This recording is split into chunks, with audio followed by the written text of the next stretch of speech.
I do have one more kind of bigger announcement, and for those who aren't here, I need to make sure we're going to send this video out. We're actually going to change our service times, and here's a few reasons why.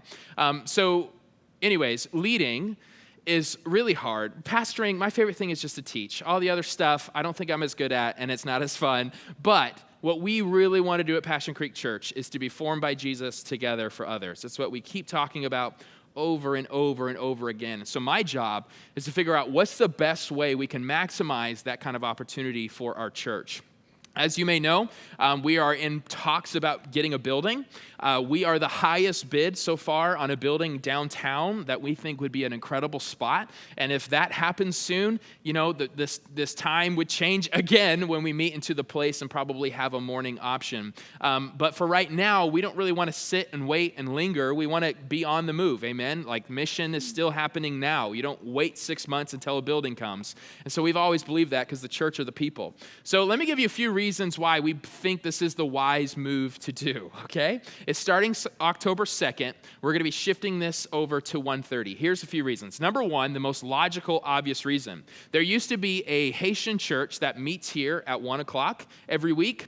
They still meet. They're still existing. Pray for them. We root for them. In fact, I'm preaching for them next week. Did I tell you that? Okay, good. And so they're actually in that building next door. It's a way better spot for them because of how many people they have. And so that gives us all of a sudden, in the first time in 2 years, more options. We only had 5 as the only option because we always take a couple hours to set up. We try to make this place our own home. And so 1:30, their Heart Cry gets out at 11:30. 1:30 is the quickest option for us. But here's a few more reasons, spiritual reasons why we're making this move.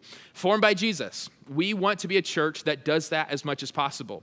One thing that has kept us back because we're a night church is having like a membership class after the service or having some sort of workshop theology thing right after. We have so many people with families. By 6 o'clock, 6:15, you're kind of wanting to go home already anyways. The last thing we can do is to keep you till 7, 7:30, 8. And so with this, there's more of an opportunity to do membership classes here, to do theology classes, baptism class, all that stuff right after service. We're excited about that opportunity. Can't ever do it before because we're setting this thing up and there's other people in the rooms.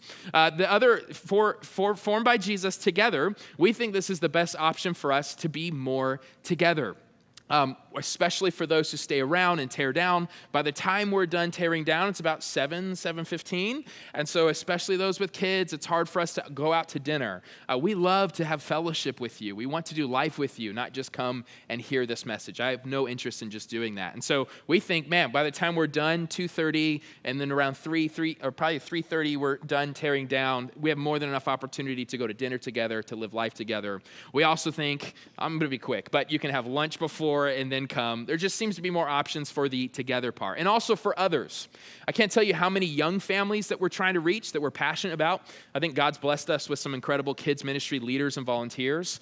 5 o'clock always has seemed to be like I wanted to, but that's too late because it's a school night, this, that, the other. So we're trying to take that away. That's the heartbeat behind it. I fully recognize some of you are like, we like 5. There's other of you are like, finally, we're moving to 1:30. This will be great. I just ask you, you guys have been so gracious. We have done a lot of changes in a lot of ways with our church, and you've been gracious upon gracious to us, to my family specifically this last 6 months. You have been so kind. And so I just ask you, whatever your initial reaction is, if it's happy, just keep that going. If it's not, just process this with us. There's a reason. It's not out of convenience. It's for the mission. Amen? And so this is what we're trying to do. One more thing I had is a lot of churches complain when they're older. Who's ever been to a traditional church, right? Where you just can't do anything different. You can't even change the piano location. The flags are there to stay. So for us as a church, what you realize is a church plant eventually becomes an old church. That's just what happens. And so we want to do every step of the way we can to remain flexible,